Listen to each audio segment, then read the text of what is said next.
ازيكم يا احلى متابعين في الدنيا. النهارده بقى ان شاء الله هنعمل مع بعضينا الطعميه من الحاجات اللي ما نقدرش نستغنى عنها على الفطار خالص. ودايما لما بنعملها في البيت مش بتدينا النتيجه بتاعت بره ابدا، وبتاعت بره بتفرق جدا في الطعم وفي القرمشه وفي كل حاجه.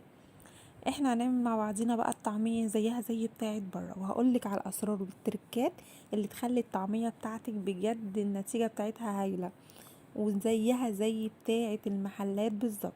يلا بينا نشوف الطريقة والمقادير على طول. اول حاجة هيكون معايا نص كيلو من الفول.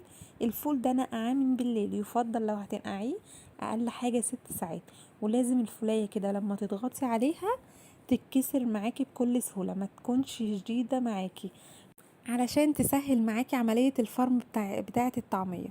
لو شديدة هتتعبك جدا انت بتفرميه، فلازم كده زي ما انت شايفة معايا بتتكسر معايا بكل سهولة.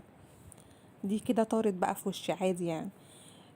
زي ما قلت لكم معايا نص كيلو بقى من الفول، عليه آه بصوا يعني حاجة صغننة جدا من الشبت، من الكزبرة، من البقدونس، زي ما انتم شايفين قد ايه هم صغننين في ايدي، زي ما انتم شايفينهم كده. يا ريت ما نكترش من الخضرة. الخضرة لما بتكتر في الطعمية بتسود الطعمية، مش بتدينا نتيجة حلوة خالص. فيا ريت الخضرة ما نكترش منها. هيكون معايا بصلاية واحدة ما فيش غيرها، و10 فصوص من الثوم. هنجيب الخضرة كده هنقطعها عشان تساعد معانا في عملية الفرم بس مش اكتر.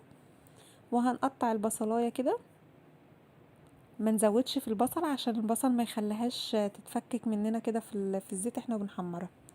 تمام كده احنا ايه، قطعنا المكونات مع بعضيها. هقول لكم على سر خطير.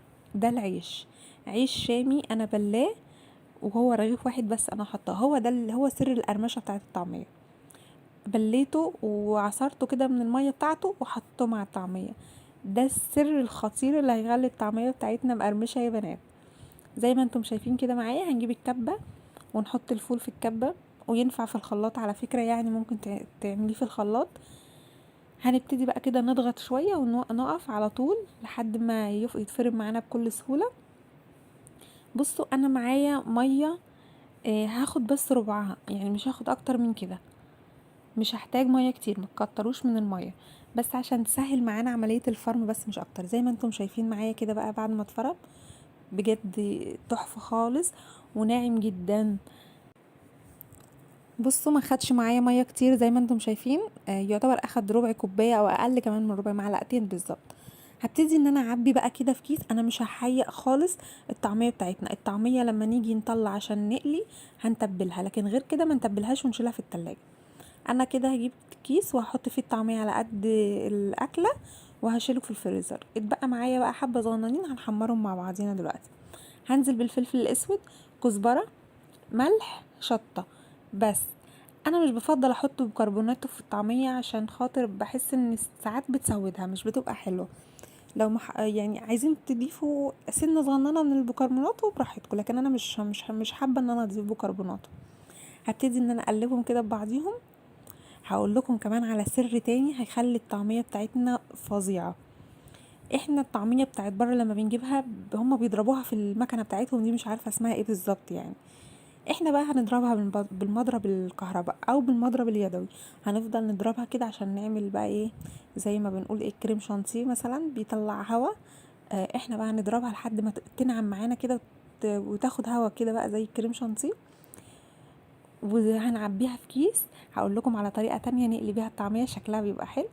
هقطع الكيس كده قطعه صغننه وهحط ايدي في الميه وهطلع كده كاني بعمل زلابيه بالظبط، وهحط في الطاسه زي ما انتم شايفين معايا كده، زي ما بنجيبها من بره الصغنونة دي. وهنعمل مع بعضنا حبة تانيين بالسمسم. زي ما انت مش هنقلب خالص غير لما الطعمية ايه من تحت الطيب، وهنبتدي بعد كده نقلب. تمام كده زي ما انتم شايفين معايا، بصوا مطلعينها لونها حلو ازاي.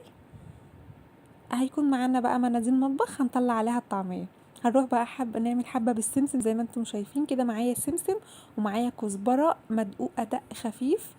هيكون معايا المية بقى، هحط ايدي في المية واحط ايدي في السمسم والكزبرة اللي احنا عاملينها. المية هتسهل معانا عملية ان الطعمية تنزل في الطاسة بسرعة. زي ما انتم شايفين كده معايا هندور الطعمية مش هنقلب الطعمية غير لما تاخد لون من تحت زي ما انتم شايفين كده معايا. الطعمية الناجحة تلاقوها كده مش قاعدة في الطاسة من تحت، هتلاقوها كده قابة شوية. وبكده بصوا بقى يا بنات، بعد ما طلعنا الطعمية بجد بجد زي بتاعت بره بأمانة، هتدوقوها وهتجربوا هتعرفوا قد ايه هي طعمها حلو جدا. وبكده يا بنات نكون خلصنا الطعمية بتاعتنا، واتمنى ان انتوا تجربوها وتكتبوا لي رأيكم في التعليقات، علشان انا متأكدة وواثقة 100% ان هي هتعجبكم جدا. وبكده بقى نكون خلصنا، ما تنسونيش باللايك والشير والاشتراك.